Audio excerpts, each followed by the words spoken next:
Sixers Raptors, Ben Simmons with a gorgeous full-court touch pass to Tobias Harris for the dunk. We're going to talk more about this game later. The Sixers are in borderline crisis mode right now. And the Raptors, by the way, no Kawhi, Serge hurt, Lowry hurt, 12-4. The Raptors are for real. For real. It's a 4-team race in the East. Was Kawhi holding them back last year? Yeah. They were Lakers and 17-2 Spurs. without him. Yeah. LeBron James sprinting down the floor to deny DeJounte Murray with a vintage chase down block. And the Spurs were whining after this, saying it was in the cylinder. No, it wasn't. It wasn't. You're right. You just got a dude in year 17 in the middle of November saying, I'm going to go full speed and go chase you down. I loved it. I can't believe the naysayers. Oh, he's playing too hard. What are you supposed to do? Take time Play. off, guys. It's the cool new thing. All right, let's stick with this game. Okay, if we have to. For your prime performance, sponsored by Whole Foods Market. Color the classics this holiday. And LeBron James showcasing that you're right, Nick. Even in year 17, he can still carry his team. The King finishing with 33 points, including 12 in the fourth quarter, to go along with 14 assists as the Lakers extend their win streak to 8 games. Here's LeBron after the win. It's weird. I don't know. Every time I tell you guys that this is the best I felt, you guys kind of get like all right. And then I go out and I'm able to do what I do. But that's how I feel, man. I feel my spring, my like I said, my quick twitch, my mind is sharp, my body is good. I don't know. I don't know what's going on. Maybe the wine I'm drinking. Keep drinking some more if I'm gonna keep doing this. Or every once in a while, don't make the playoffs, have a bunch of extra months to rest, get your body right, and come back out and do this in year 17. Nick, you surprised by LeBron's output at this point in his career? I got to admit it, much like with Lamar. Yeah, I'm a little surprised. Really? I'm surprised. I'm shocked that you're surprised. Well, listen, By him or by the team record? Both. Listen, I thought the Lakers would get out to a fast start because the schedule was soft early and they had to get out to a fast start. And I thought LeBron would remind people that he's still the best player in basketball. I did not think he would be playing every game. I did not think he'd be top 6 in the NBA in minutes per game and total minutes. And I did not think he would, like this, seamlessly reinvent himself as the best point guard in basketball. We've heard over multiple years, LeBron's going to start doing this differently. He's going to, and then every year it's like, no, he's going to just do what he's always done. He's playing a different brand of basketball this year. Still wildly effective, but he's never been this much of a distributor with this type of basketball team. And I'm also surprised he is caring this much on the defensive end. There was a moment last night where he missed a free throw, which it's right now, it's his kryptonite. It's in his head. Well, it has been. It has been. A few years ago, he had fixed it because he was lane violating on every free throw. They then stopped letting him do it, and since then, it's been in his head. But the possession after he missed the free throw, Lakers were up 10 or 11 points midway through the fourth quarter. LeBron got in. Remember, like the Wojo kid from Duke, that low defensive stance when he'd slap the floor? Oh, yeah. LeBron got in that defensive stance 35 feet from the basket. Like, I'm going to make up for it here. That surprised me as well. Because what I've said about LeBron, Broussard, is much like Tom Brady during the regular season decided I'm not taking hits. LeBron, I justified it in years past. During the regular season is saying I have to rest on the court at some point. I will be around defensively in the playoffs.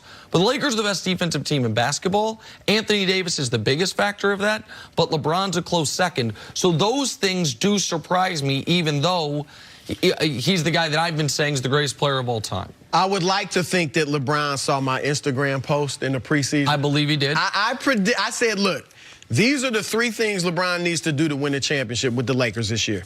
Play point guard. Obviously, he's doing that.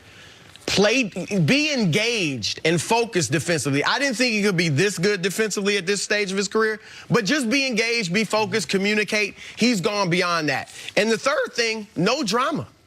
I mean, usually at this point in the season, we have seen drama, especially LeBron's first time somewhere. Back to Cleveland with Kyrie the first year. In Miami the first year, you saw drama. LeBron has been great, and look, I'm not surprised because I picked the Lakers.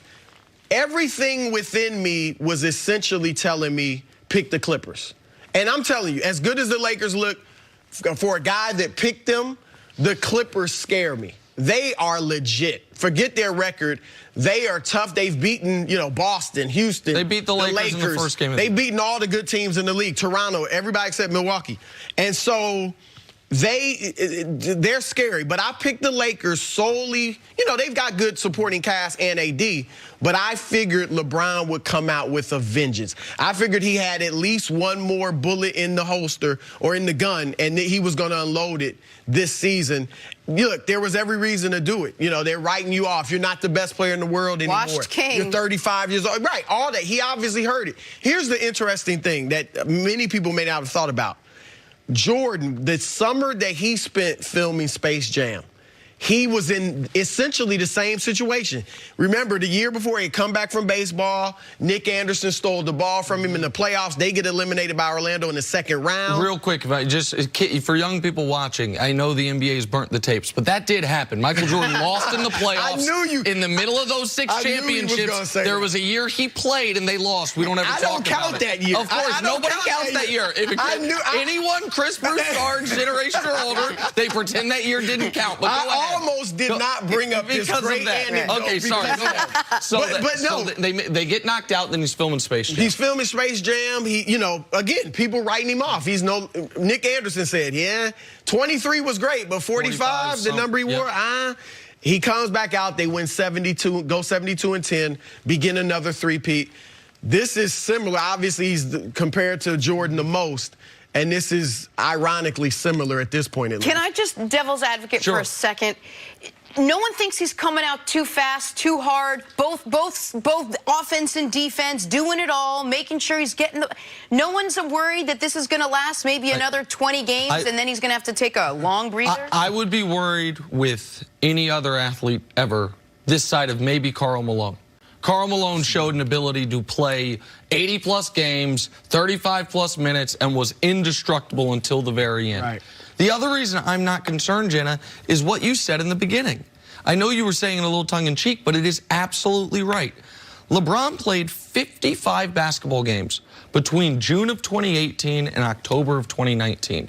That had to feel like someone who hasn't gotten a vacation from work in 3 years getting 2 weeks off. Like maybe to someone who had, takes 2 weeks off every summer, it doesn't feel that great. But for someone who's been grinding for 3 years, it feels like 3 months off. What LeBron was able to do for his body because of the injury and the missed playoffs, it to me was so much better than if he had drugged that Lakers team to the playoffs last year. What he did his last year in Cleveland was important to me for his legacy. Last year in Cleveland, Kyrie's gone. People are writing us off. I will play all 82. I will lead the league in minutes. I will drag this motley crew to the NBA Finals. 7 games in the first round, 7 games in the conference finals, 51-9-9 in game 1 of the finals before it break my hand in frustration and it all falls apart. But that was the culmination of 8 consecutive years where he played in the first game of the year and the last game of the year. It was not, even LeBron was going to need some type of break. He didn't mean to get it last year, but he got it. Now, I don't think he's going to play all 82 this year, but I think he's going to play at least 76. I think there's going to be only a handful of games he sits out. And, they do have the best record in basketball. But if they had one more loss, they wouldn't. And so like all of these, no matter what the Clippers tell you, all these games actually do matter. So no, I think LeBron's doing exactly what the team needs to do. I asked his agent, Rich Paul, about this just last week, and he said, look, LeBron feels better when he's playing. He wants to play. And, there are some guys like that. You mentioned Karl Malone. His 17th year, he averaged, 38 minutes a game. Kobe in his 17th year, 38 minutes a game. Now, he got hurt late, popped his like the Achilles last at the end of the year, and it was over. Yes, but they averaged 38 at that point. Here's what we can't do. We can't let Kawhi Leonard's load management become the norm and make us feel like a guy that plays 75 to 80 games is doing something wrong. Correct. If Kawhi wasn't load managing, or that just wasn't even an issue, say that he didn't exist and we didn't think about load management, I think we'd be looking at LeBron saying, he's playing a career low 35 minutes. He is kind of dialing it back.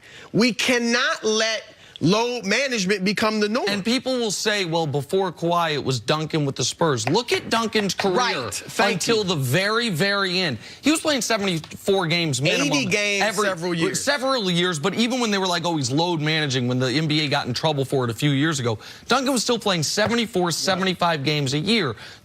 What once was load managing was, once every 3.5 weeks, I might take a game off. Not once every 3.5 games. Now, Kawhi has turned it into that.